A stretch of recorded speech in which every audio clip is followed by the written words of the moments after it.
मुख्यतया 3 तरह के बेड पौधशाला में बनाए जाते हैं। पहला मदर बेड, दूसरा रिकॉर्ड बेड और तीसरा ट्यूब बेड। बेड लेआउट करने में हमेशा ध्यान रखना चाहिए कि यह पूरब से पश्चिम की ओर हो, जिससे सूर्य का प्रकाश दिन में पूरे दिन तक पौधों में लगता रहे और हवा का संचार भी अच्छी तरीके से हो। बेड के लेआउट के बाद उसमें 40 बाई 4 की मार्किंग हो जानी चाहिए और 2 बेडों के बीच 1.5 फीट की दूरी रहनी चाहिए, जिससे कि बेड पाथ के रूप में इस्तेमाल किया जा सकता है, जिस पर बैठ करके जो है सो दोनों तरफ से बेड में निराई गुड़ाई का काम किया जाता है। बेड के 40 बाई 4 फीट के अंदर के 3 से 4 इंच मिट्टी को निकाल करके बाहर रखते हैं और फिर बाहर से लाई गई मिट्टी और इस मिट्टी को मिला करके उसका ढेला तोड़ करके और फिर घास वगैरह निकाल करके इसको पीट करके तैयार किया जाता है। अगर ये दोमट मिट्टी नहीं है तो आवश्यकता अनुसार बालू का मिश्रण करना पड़ेगा। प्रति बेड जो है 4 से 5 टोकरी सड़ी हुई गोबर की खाद मिलाए जाते हैं। इन मिश्रण को अच्छी तरह से पीट करके छान करके और तब जो है मिट्टी तैयार किया जाता है।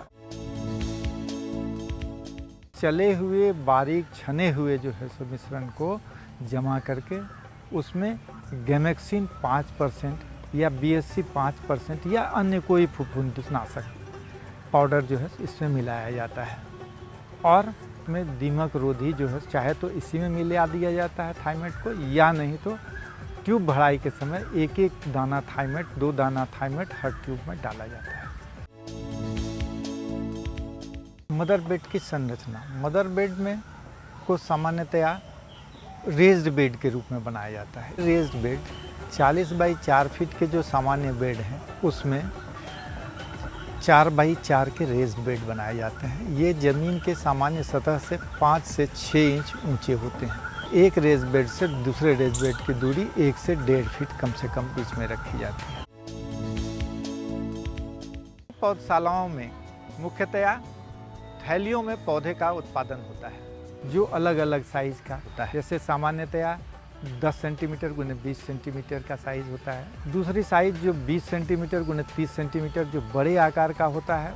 इन थैलियों को भरने से पहले यह देख लेना चाहिए कि इसके लोअर हाफ में 2-3 छिद्र अवश्य होनी चाहिए, जिससे अधिक बारिश होने की अवस्था में जो पानी का रिसाव नीचे से हो जाए, जिससे पौधे में फफूंद का प्रकोप बिल्कुल रोका जा सके।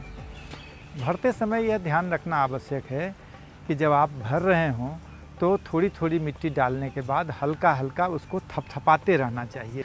अगर थपथपा करके हवा नहीं निकालते हैं, जब उसमें प्रथम बारिश होगी, पानी पटवन का काम होगा, तो वह ट्यूब जो है टेढ़ा मेढ़ा हो जाएगा, या तो मिट्टी के धंस जाने से ट्यूब का ऊपर का सिरा मुड़ जाएगा, जिससे दोबारा पटवन करना होगा तो उससे पानी नीचे में रिसाव नहीं हो जाएगा। ध्यान रखना चाहिए कि जो है इसका जो बेड का सरफेस हो एक हो, जिससे कि जो ट्यूब एक आकार का जब भरा जाएगा तो उसका टॉप सरफेस भी बिल्कुल एक तरह का होगा। ट्यूब बेड भी स्टैंडर्ड साइज 40 बाई 4 फीट का तैयार किया जाता है, जो 3 इंच गहरी होती है। 3 से 5 इंच भी गहरी हो सकती है, डिपेंडिंग अपॉन जो है वो ट्यूब के साइज़ के आधार पर गहराई उसका निर्भर करता है।